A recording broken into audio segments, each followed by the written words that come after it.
ولسمشر جو بایدن د مراسمو په ترڅ کې پر ځمکه وغورځېده.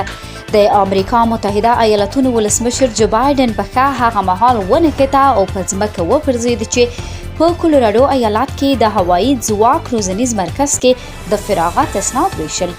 اتیا کلن جو بایدن چې د امریکا په تاریخ کې تر ټولو د زیاتو غن لرونکی فعال ولسمشر دی، د نورو کسانو له مرستې وروسته پر خپلو پښو ودرېدو او داسې ښکارېده چې ټپي شوی نه دی.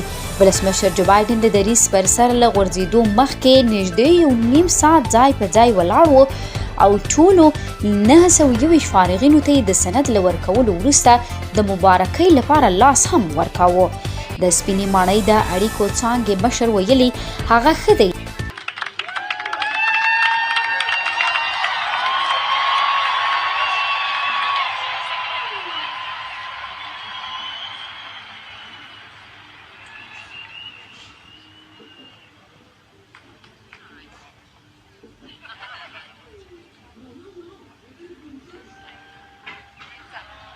Wing, 10 shot.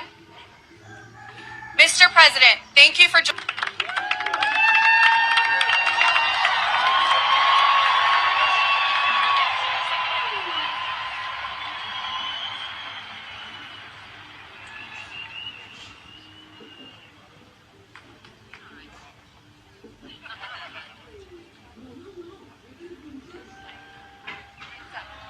Wing, 10 shot.